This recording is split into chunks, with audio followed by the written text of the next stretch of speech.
Hi, I'm Evan Pantazzi. I wanted to talk to you today about Goju and Kyusho.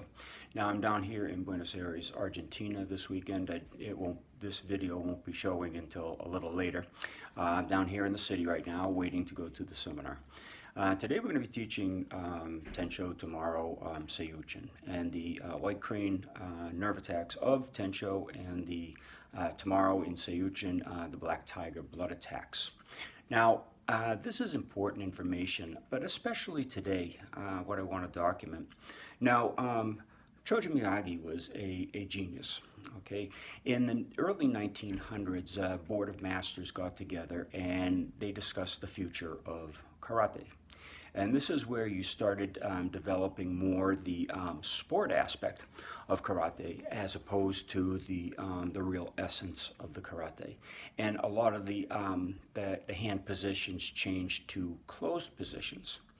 Now, Funakoshi gave up, I believe, on the open hand concept, or the potency of the style that he studied in order to develop the Shotokan for, of course, the school system that we all know about, and the training of the younger people, and making it more a sport, an exercise, something of that nature, rather than the real self-protection issues.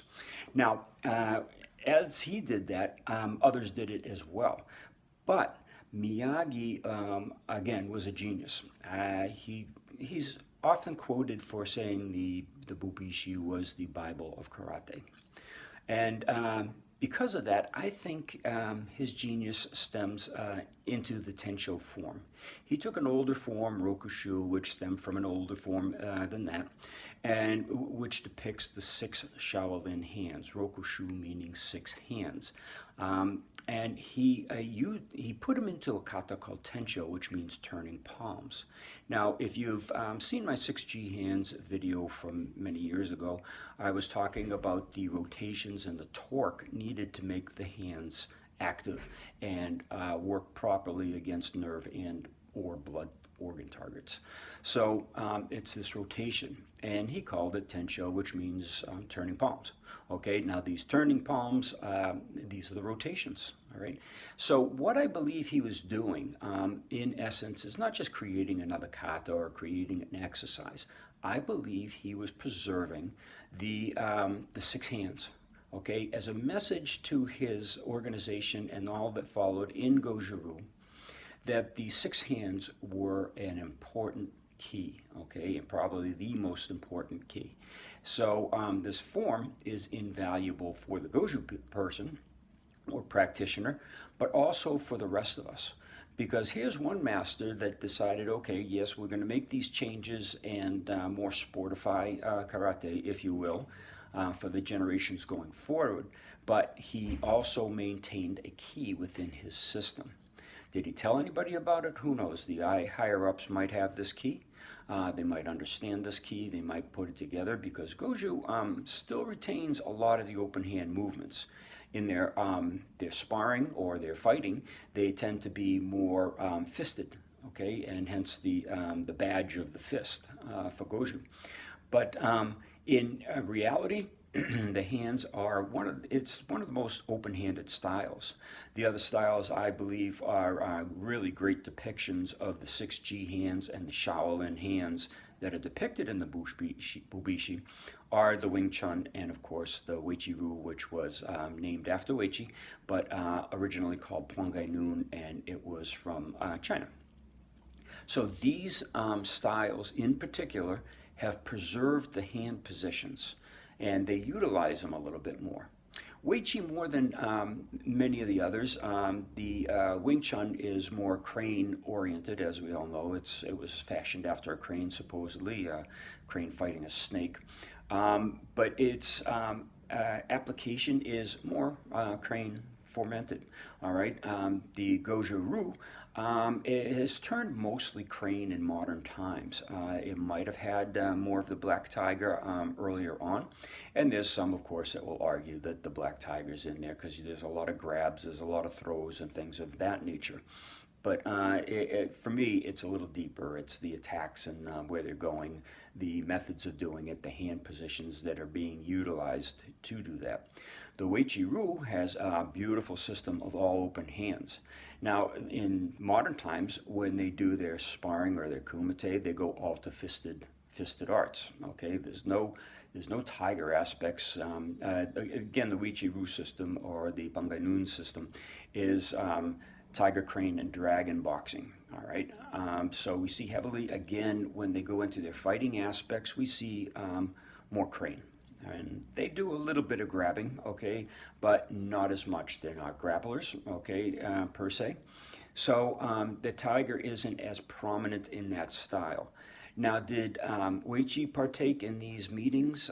There's one famous portrait that's on my YouTube already, and it was the caption, what was it? When the fists close, or when did the fists close in karate? All right, and this stemmed from a question on the YouTube channel about the what Patrick McCarthy had said during an interview I did with him many years ago, right? And he said before a certain period, the hands were open in Okinawa, and then they closed. And I didn't go into it. I didn't talk to him about it. I will try to do another interview with him to discuss that factor and try to get more to the bottom of what he knows about it, the history behind it, and whatnot. But we can all see it. Now, there was a meeting in 1937, big meeting on the future of karate. And this might have been one of the things that came out of it. But today, we're working on this Tensho to bring back the genius of Miyagi and to bring back those 6G hands and depict the white crane nerve attacks. And I've gone into detail on some of the keys that you can see on YouTube here about the white crane being a nerve attack because, first of all, if you get hit on a nerve, you see a white flash, okay? And the white crane being an expansive motion, when you do nerve attacks, you're going to use it with concussions. So that's a yang expression, a concussion. All right, it's not the black tiger. Tomorrow, when we delve into the black tiger, we're going to change the attitude of our method, but we're going to still utilize the same hands and a different kata, all from the Goju system. I believe this is important information for the Goju people because, again, if Chojun Miyagi developed the Tensho, which he did, and stated that the Bubishi was the Bible of karate, there's a link. All right, and what was that link? If he developed that form to say that the 6 hands are the link, all right, and Tensho is your way of using those hands, which from my standpoint, it's absolutely spot on, all right, then that's a critical thing that all Goju practitioners and trainers should know. So anyway, that's my take here from Buenos Aires, and hopefully I can make another videotape later today showing some of the people training in the hall. I get busy in the seminars, so it's not really on my mind to videotape everybody, but if I think about it while I'm walking around helping people, showing people some different targets and whatnot, different hand positions, how to utilize those hand positions, if I think about it, I'll do it and post it again later. This one will come first, that one will come second, and hopefully tomorrow, if we're not rushed to get out to the seminar or have some other event happening prior to the seminar, then I'll get on and do a little bit of a recap on the Seiyuchin. Okay, so I hope you are tuned in, you're subscribing, thumbs up if you like this information, you want it to keep coming, and we'll get back to you later. Take care.